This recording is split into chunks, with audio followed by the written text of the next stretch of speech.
Magandang araw Luzon, Visayas at Mindanao. Bigyan niyo po ako ng 30 minutes ng inyong mga oras dahil ngayon po ang oras ng ating chikahan. Ngayon po, welcome sa iSpotted. And of course, ako pa rin po yung mga kasama. Ako pa rin po si Anton at marami po akong guest ngayong araw na to. Ano? Mga naggogapuhan, mga nagagandahan, medyo merong hindi gwapo, pero sila pero lahat sila ay talaga namang dapat nating makapanayam ngayong araw na to dahil ito lalo na doon sa mga gusto maging modelo, ano? Dahil ito po ang nagbibigay ng pagkakataon para maging modelo ang inyong o kayo mismo, ano? Siyempre, unahin natin magandang araw sa inyong lahat.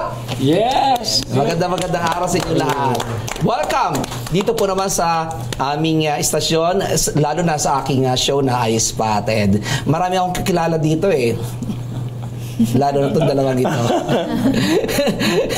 Lalo na itong dalawang ito na napaka... Naku, kung makikilala nyo lang mamaya, ano, mamaya papakilala natin sila at kung malalaman nyo lamang ang kanilang mga credentials. Talaga naman bibilog ang inyong mga mata dahil sila po ay hinahabol-habolan because of their credentials. Of course, umpisa natin ang pagpapakilala mula din sa nag-iisang bagets na lalaki. Sir, your name? Hi guys, ako po si Jermaine Kailing. Okay.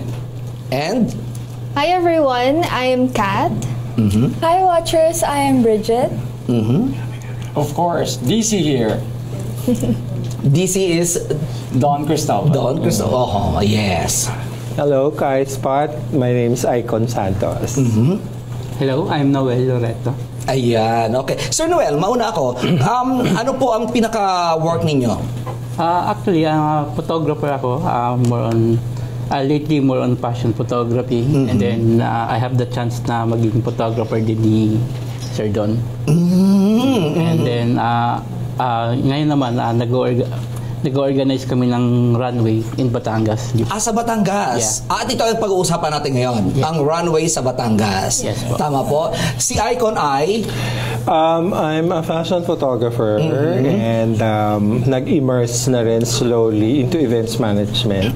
Certain events were made back in the years just before the pandemic. But before then, I was a trainer for a BPO in BGC. And then after that, madami. Yes. Pero ngayon focus ka as fashion photographer and direction of events. Ayan, okay. Oo, pag nakita nyo to, pag nag-English yan, ako, tondas ko dyan. And of course, kasama natin ang pinakamayaman sa grupo. Ang kinababaliwan ng mga modelo dahil gusto magkaroon ng exposure hindi lamang national, kundi local, kundi international din. Of course, si Don Cristobal. Sir Don, magandang araw sa iyo. Magandang araw sa lahat. Ako po si Don Cristobal. Simpleng tao lang. Hindi kaya? Hindi kaya? Ako po isang fashion designer who's very active in producing events also. And very active din mag-participate sa lahat ng mga fashion week. Hindi lang po local but abroad also. Okay, ayan. Sir Ruel, itong fashion show na gaganapin ninyo, kailan ito at bakit kayo bumuo ng ganitong klaseng event? Ang ano natin is this coming November 15. Okay. Yung events na to, actually, meron kaming group ng mga photographers sa Lipa. And then... And you're one of the members or you're the president? I am the founder and you're the same time the president. Oh, wow. Oo. Bukod hindi kayo kasama sa DPWH, no? Pag mga founder talaga, medyo ano yan eh. Medyo delikado yan, kaya medyo ingat-ingat kayo. Okay. And then, yung group kasi namin, na-engage kami into fashion photography. And then, so, dumating kami dun sa point na why not mag-start tayo ng sarili nating parang event for runway. So, para mabigyan ng chance yung ibang photographers, at the same time, yung mga models based in Batangas, na magkaroon ng venue para ma-develop yung skills, at the same time, mapakita yung kung anong meron sila. Okay. Aside from sinabi niya na kailangan mabigyan ng exposure ang mga models sa Batangas, bakit sa Batangas in particular, Icon? Well, to be honest, kasi Metro Manila is kind of saturated na with fashion shows here and there, and we felt the silence of the southern province, mainly Batangas, Cavite, Laguna. So we haven't heard of them. So why not reach out? So by reaching out, it's not only we're immersing the culture of these provinces to Manila, but vice versa. So ini-immerse din natin yung culture and how it is being done in Manila, and then we're going to apply that to these provinces. So it's a win-win situation naman. Oh, galing mo sumagot, no? Thank you. Oo, nagte-train ka rin ng mga beauty queens sa Q&A? Yes. Back in 2017, 2018, I directed Mr. and Miss Pasay, also known as Travel City. So part of I was there. Yes, you were there. Oo. With Doc Risa. Yes, hindi pa tayo magkakilala noon. Yeah, miss na po nga ako noon eh. Hala, ako nga yung tinalayan mo noon eh. Ay, happy belated birthday pala, Doc Yes, Risa. oo. Yes, I think she's gonna be watching. So, part of our program is not only to teach the candidates on how to properly walk on stage, but also we hone their skills, and then we hone their communication skills as well. What better way to convey your thoughts and sentiments is for you to have a better communication skill. So, pagdating na question and answer, it would be easy for you to, i-relay mo lang what's inside your mind, but it has to have a proper vehicle. Di ba? Ang taray, no? Sir Don, ano? Of course, Sir Don. Anong ginagawa mo dito, Sir Don? My nose is bleeding. Sir Don, anong ginagawa mo dito sa grupong ito? Hindi ko nga alam eh. I woke up like this na lang. But anyways, kidding aside, I was invited to the Lipa event. And As one of the... future designer. Okay.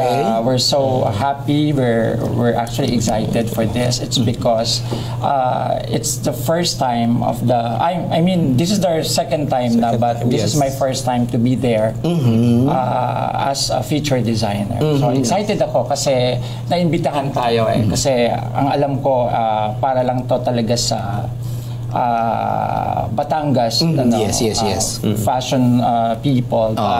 We are very glad na we were invited para naman to give inspiration naman din sa lahat. Kasi may mga models naman din talaga ako na taga Batangas.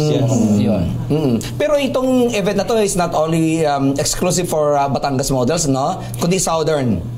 Yes, we have designers coming from Laguna also, and siguro part Cavite, and then Manila. Yeah, pero ilalagay or ihohon lang siya sa Lipa kasi in respect to Lipa Photography Circle. So kumbaga yun yung hometown nila. So, and speaking of fashion photographer, of course may mga models talaga. Yes. At itong tatlong ito ang makakasama bilang mga modelo. Tama? One of them. Yeah.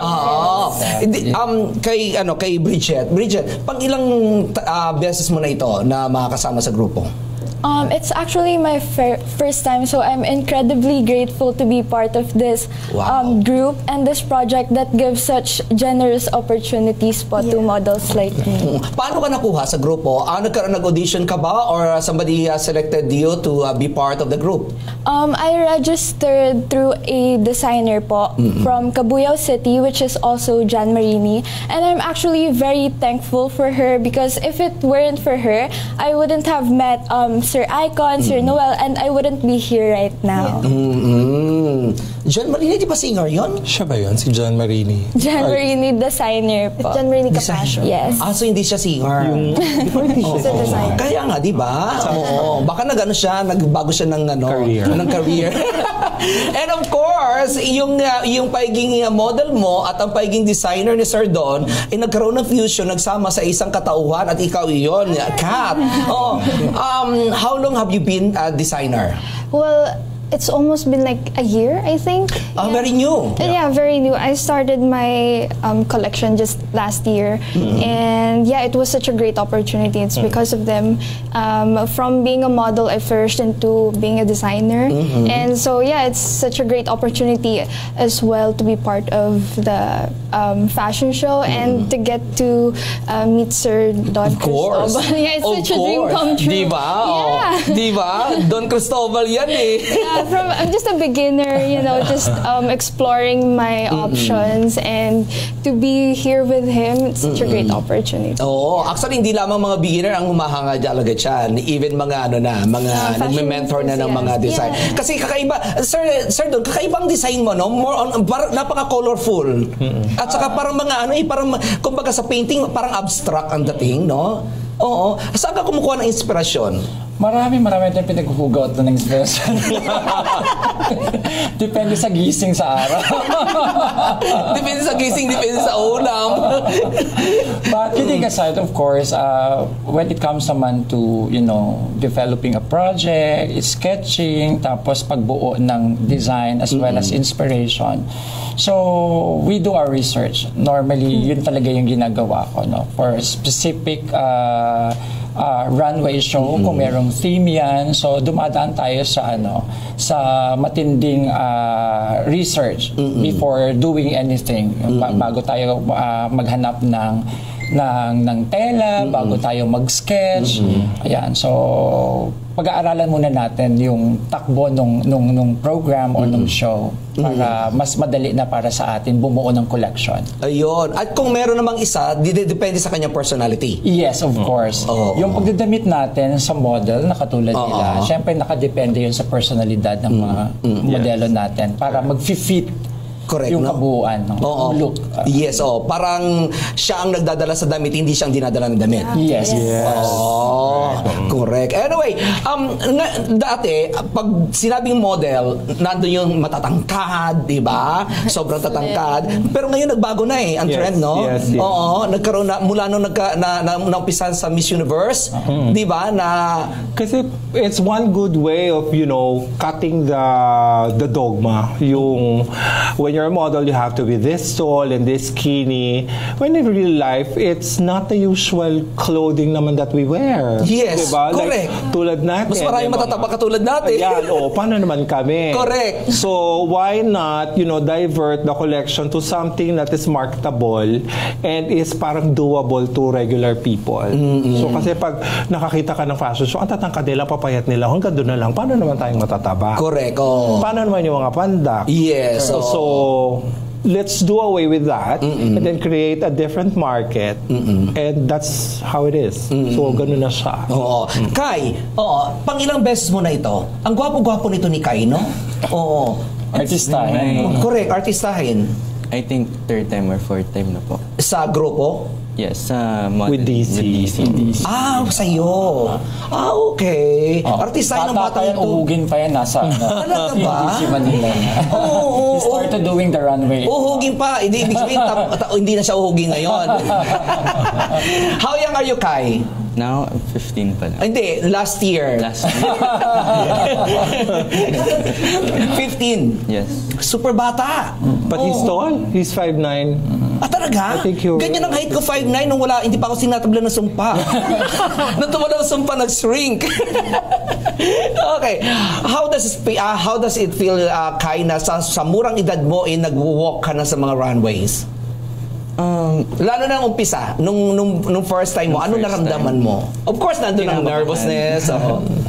But, actually, di ko rin alam paano napunta sa modeling. Pagising mo, walk up like this, andun ka na sa tablado. No? Kasalanan niya nung mommy for sure.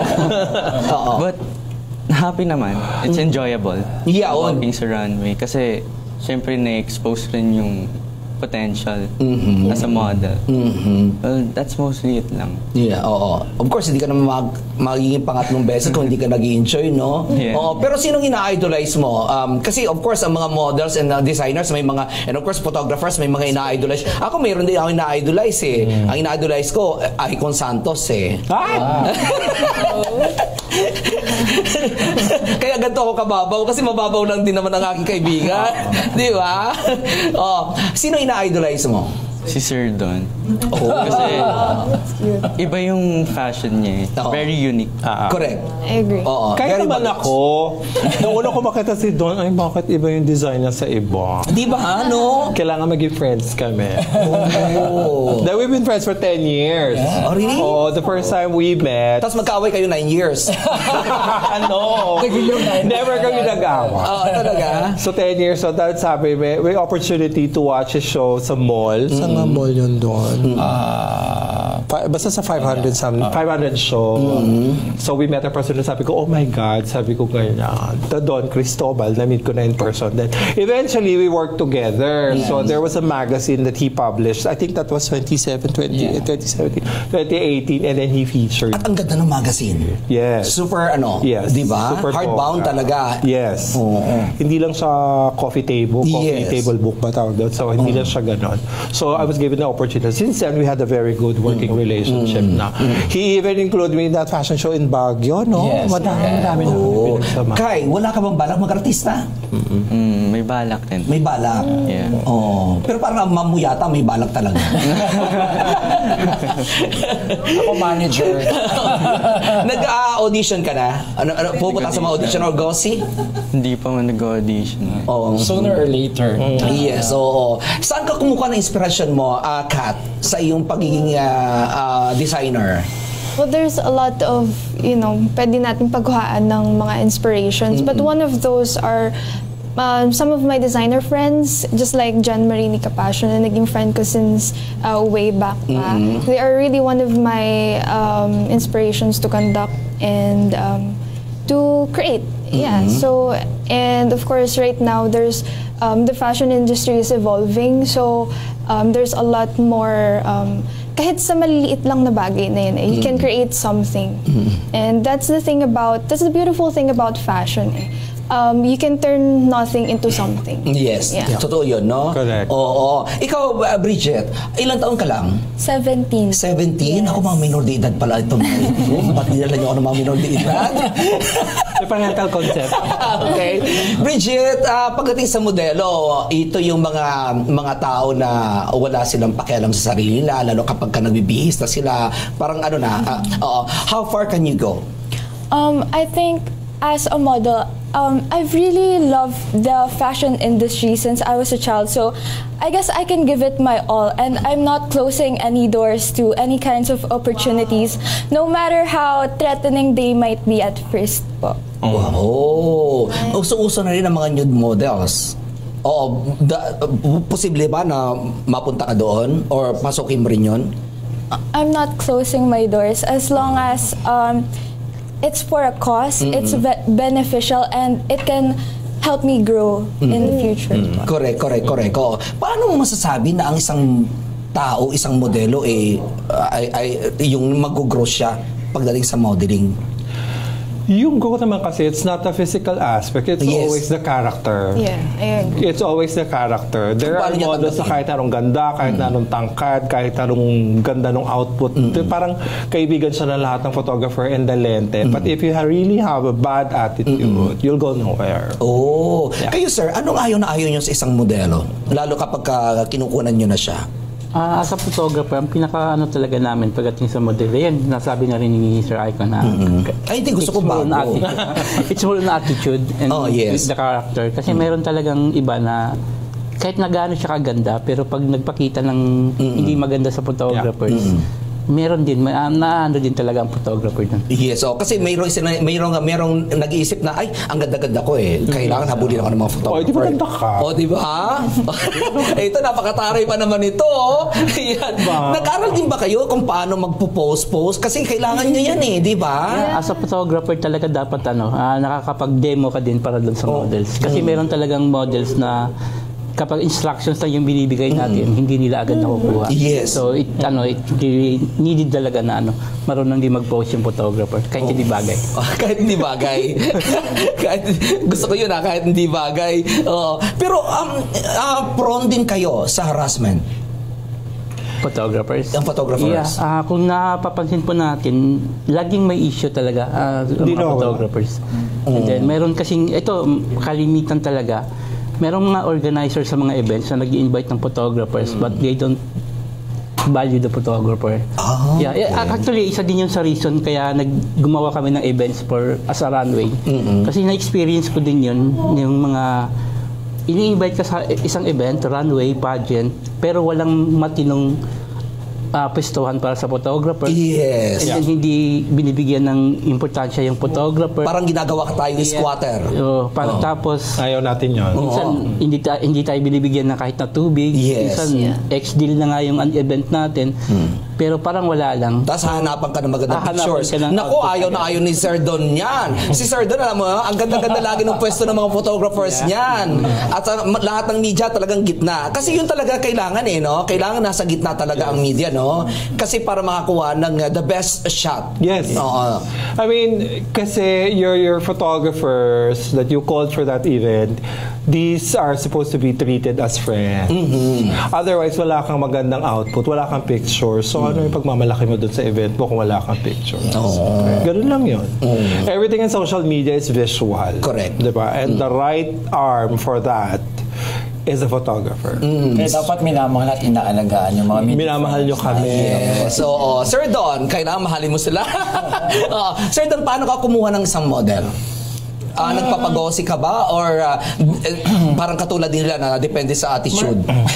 Maraming ways, depende din sa event na gaganapin. Like, for example, if we have international events like Fashion Week in Thailand, in New York, Paris, and London, normally kasi ang organizer, meron na silang set or meron na tinatawag na in-house model. So, it's either you use the model outside Philippines, of course, yung mga foreign models natin, or you can bring your own models.